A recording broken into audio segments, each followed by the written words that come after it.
Naghain ng tatlong magkakahiwalay na reklamong online libel ang kapuso actress na si Bea Alonzo sa Quezon City Prosecutor's Office kanina. Inireklamo ng aktres ang mga showbiz columnist na sina Ogie Diaz at Christy Fermin, pati ang co-host ng dalawa sa kani-kanilang mga online show.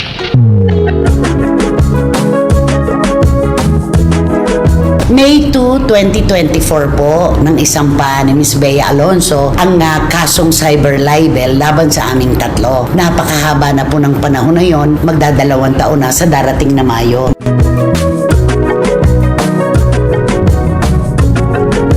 At sa pagkakataon pong ito, nais po naming magpasalamat kay Miss Bea Alonzo sa kanyang pamilya at sa kanyang mga abogado. Bitiranang kolumnista na si Christy Fermin napanganga sa ginawang desisyon ni Bea Alonzo.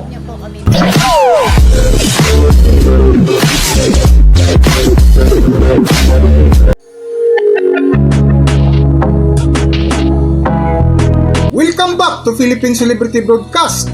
Kung matatandaan, taong 2024 nang pumutok ang balitang hiwalayan ni Bea Alonzo at Dominic Roque, ay umusbong din ang iba't ibang chismis na bilang isang public figure si Bea Alonzo ay hindi maiwasan na makatanggap ng iba't ibang komento mula netizens. Isa nga sa nagbahagi ng komento ukol sa hiwalayan ni Bea Alonzo at Dominic Roque ay ang grupo ng bitiranang kolumnista na si Christy Fermin, na kung saan nauwi sa demandahan ang sagutan ng bawat panig hanggang sa magdemanda ng cyber libel ang aktres na si Bea Alonzo laban sa grupo ni Christy Fermin.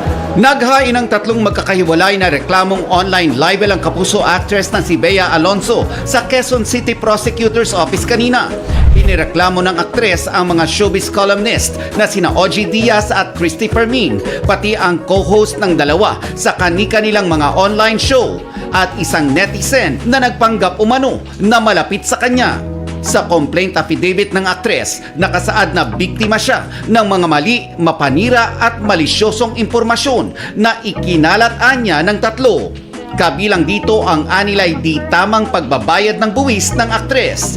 Hindi nagpaunlak ng panayam si Bea matapos ang filing. For the record, this is the very first time that Bea is doing this. She has been in the industry for more than 20 years.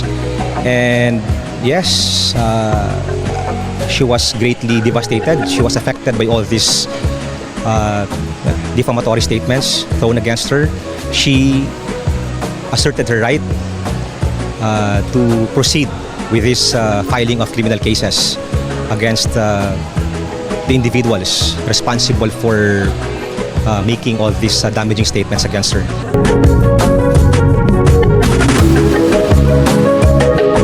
Matapos nga ang higit kumulang 2 taon ay isang good news ang ibinahagi ni Christy Fermin na labis ikinatuwa ng mga kasama nito na sina Romel Chica at Wendell Alvarez at kanilang mga supporters. Alam niyo po mga kachika, bago po namin ibigay sa inyo ang ating blind item, ay may nais po muna kaming ibalita sa inyo na alam namin na ikaliligaya ninyo bukod sa aming tatlo. May 2, 2024 po, nang isampa ni Miss Bea Alonzo ang kasong cyber libel laban sa aming tatlo. Napakahaba na po ng panahon na yon, magdadalawang taon na sa darating na Mayo.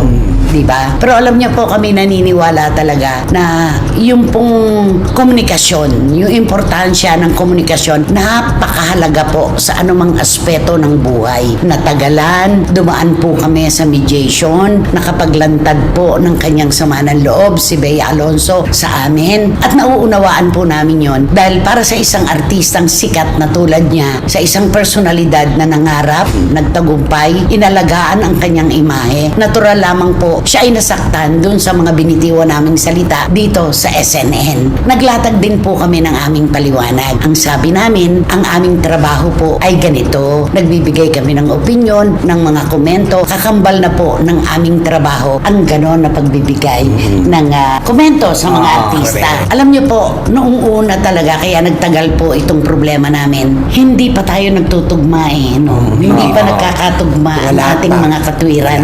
Hindi pa handa ang ang puso ni Bea Alonso na tanggapin yung aming paliwanag at yung aming inihain na katwiran sa kanya. Pero maraming salamat po dahil yung ganito po, yung sumulong kami, sinalubong kami ni Miss Bea Alonso. Napakaganda po nun dahil kahit pa ilang hakbang po kami pasulong, kung uurong si Bea Alonso, wala pong solusyon ang aming problema. At ngayon nga po ay maaari na po naming sabihin na yung aming pong paliwanag ay tinanggap ni Miss Bea Alonso. Ang pagpapakumbaba namin, hindi lang po kami, pati si Bea Alonso po nagpakumbaba. Kasi syempre, siya yung inintindi niya tayo. inintindi niya kami kung paanong inunawa din po namin ang kanyang trabaho. Pinaghihirapan niya yan. Yung imahe niya talaga inaalagaan niya at sa kanyang pakiramdam doon sa binitiwan naming salita na nasaktan siya ay sinadya namin at pinaliwanag po namin sa kanya na kahit kailan wala po kaming ninais na siya'y saktan, siya ay sirain o wasakin. Wala po.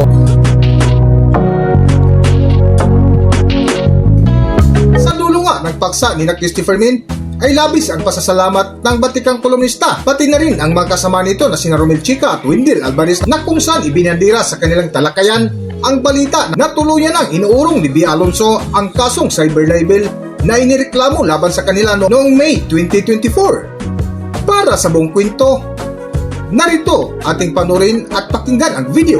At sa pagkakataon pong ito, nais po naming magpasalamat kay Miss Bea Alonso sa kanyang pamilya at sa kanyang mga abogado, si Attorney Jose Manolo Garcia. Salamat po. At si Attorney Orly Elauria. Alam niyo po, itong dalawang abogado ni Bea, hindi po nila ipinaramdam sa aming tatlo kahit kailan na kami ay magkatunggali sa korte. Wala po. Nirespeto po nila kami. At kami naman sa panig namin, nagpapasalamat po kami sa aming mga abogado. Sa piskalya ang humawak po nito, si Attorney Ferdinand Topacio at si Attorney Rap Andrada. At syempre, kay Attorney Shirley May Tabangkura. Salamat. Maraming salamat po. Kaya ito po yung komunikasyon. Kailangan po talaga ito ng dalawang panig na dapat ay magkita sa gitna. Bea Alonso, salamat sa pangunawa mo sa aming hanay. Kung paanong nire-respeto ka rin namin at pinahahalagaan namin ang iyong sining. Yes. Diba?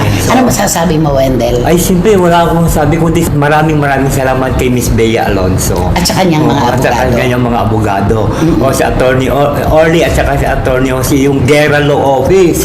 Oo, yung kanilang law Bupete. firm. Oo, yun. Ayan. Maraming salamat. At Romel? At Miss Bea Alonso, maraming salamat po. Dumating na po ang pinagdarasal naming araw na talagang naintindihan niyo po kami at naintindihan namin po kayo. Maraming salamat po. Alam mo, yung ganitong pagkakataon, dumarating ito kapag hinug na ang panahon. Ayun na. Tama. Hindi napipilit. Talagang kapag kapuso na ang nagdikta na unawain ang kapwa, ganito po talaga ang magaganap. Maraming salamat maraming sa iyo, salamat Miss Bea po, Alonso. Miss Bea. Thank you so much sa iyong mga abogado. Salamat. Hanggang dito na lang muna ang ating video at kung nagustuhan nyo, huwag kalimutan mag-subscribe at pindutin nyo na rin ang notification bell para ma-notify kayo sa ating susunod na video. Maraming salamat!